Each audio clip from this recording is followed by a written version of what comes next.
Muy buenas, mi nombre es Ignacio Velázquez, soy anestesiólogo del Hospital de Alta Resolución de Guadix, soy coordinador de su unidad del dolor y formaba parte de la candidatura que presidía el doctor Luis Miguel Torres a la Sociedad Española del Dolor y que hemos sido excluidos por una decisión del comité electoral.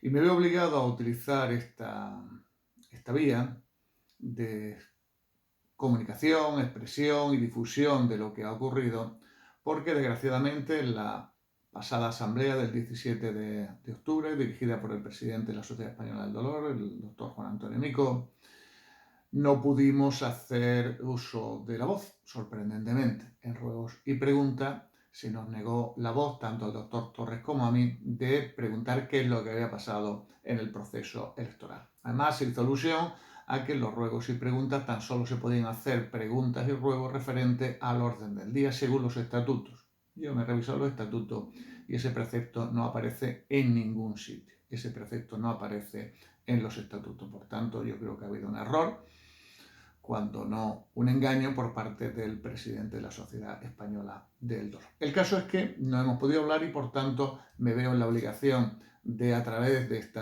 medio divulgativo de redes sociales, de explicar qué es lo que ha pasado, ¿no? Bien, como ustedes saben, el 20 de enero la Junta Directiva de la Sociedad Española del Dolor convocó elecciones para el 16 de mayo.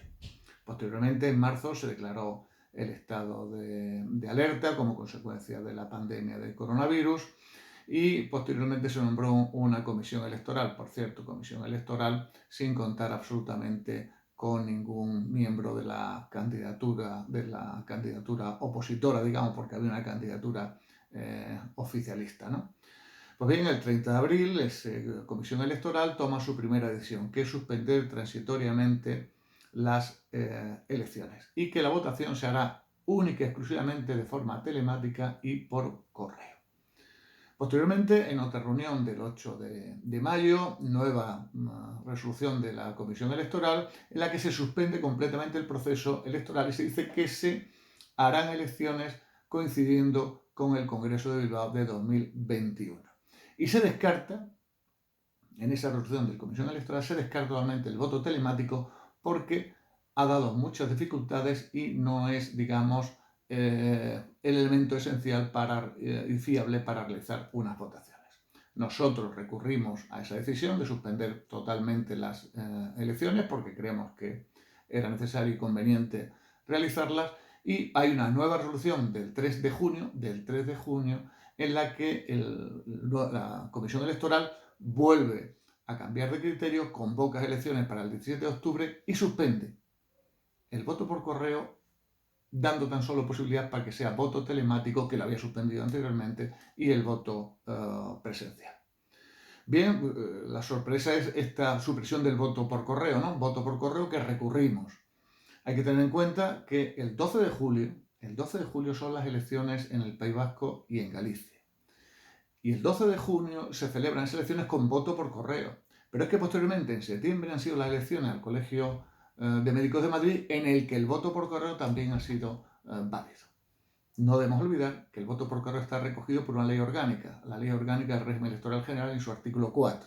Pero es que además los estatutos recogen en su artículo 12, apartado 4 y 5, el voto por correo como voto obligatorio, que además es refrendado en el reglamento del 18 de mayo de 2019, que esta misma Junta Directiva aprobó. Luego, por tanto, tenemos aquí una clarísima infracción de la Comisión Electoral suspendiendo el voto por correo que estatutariamente, que por legislación estatal y por reglamento es de obligado cumplir. Además, sin ninguna explicación.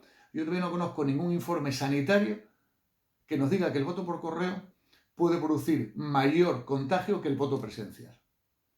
¿Qué es el argumento que se utiliza? Es decir, se permite el voto presencial, que al final no se ha podido realizar, pues porque se había declarado de nuevo el estado de alerta dentro de Madrid, pero, sin embargo, el voto por correo no se permite supuestamente por contagio. Me gustaría conocer ese informe sanitario que impide que se pueda votar por correo, por el peligro de contagio.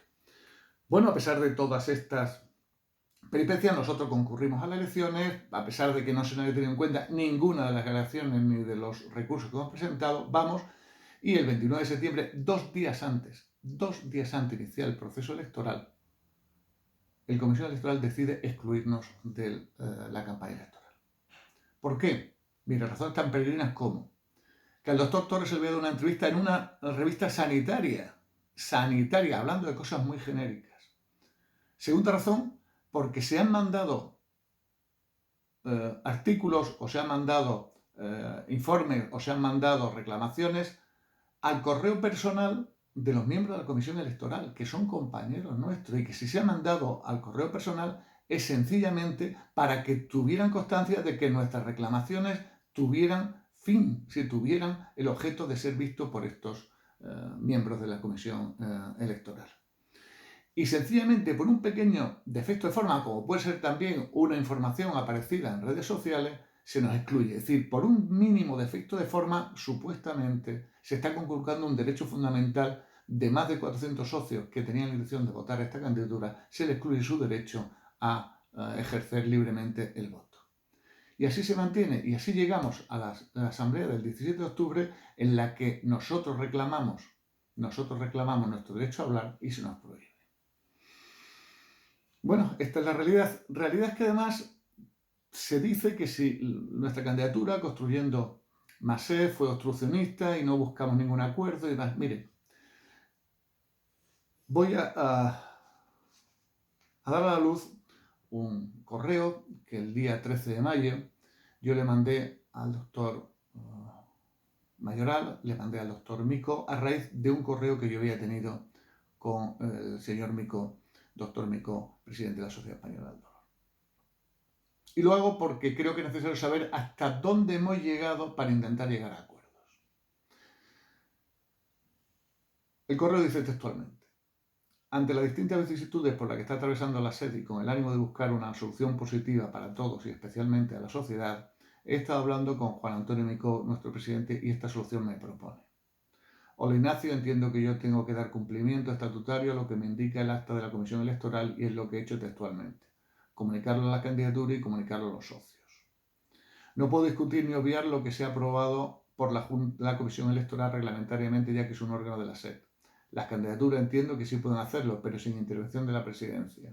El asunto de la gobernanza está en manos del gabinete jurídico, pero ello no se cita aún en la carta enviada a los socios, pero se hará. El mensaje que ha enviado Luis Miguel lo he remitido también al gabinete y he pedido un informe previo. Yo modestamente no veo tan desesperada la situación si hay acuerdo de los intereses de la sociedad por encima de las candidaturas. Lo que se puede hacer se hará, pero dentro de los límites que marcan los estatutos. Lo que pueden hablar las candidaturas entre ellas, en eso quedamos, que lo transmitan oficialmente a la presidencia con un acuerdo firmado y se estudiará la mejor forma de llevarlo a cabo por el bien de la SED. Son las candidaturas las que deben dar el paso. No cambia nada de lo que hablamos de hacer lo mejor para la SED. Un abrazo y el afecto es mutuo, sin fisuras. Yo le digo, a tenor de este comentario, te propongo al doctor Mayoral, que es a quien me ha dirigido el correo, que mantengamos una reunión telemática miembros de las dos candidaturas, quien tú creas o quieras, y busquemos una eficaz y satisfactoria solución a esta alegal e interina situación. Con el ánimo de ser constructivo, recibe un abrazo. Este correo se lo mandé al doctor Víctor Mayoral y al doctor Mico del 13 de mayo. Todavía estoy esperando respuesta. Y la respuesta es que el 17 de octubre, en la asamblea pasada, no nos dejaron hablar. ¿Qué es libertad de expresión? Libertad de expresión es decir aquello que a la gente no le gusta oír, decía George Orwell. Y por lo visto, a los miembros de la actual Junta Directiva y a su presidente no le gusta nada de lo que tenemos o podamos decir. Y esta es la realidad de lo que ha ocurrido con datos y papeles.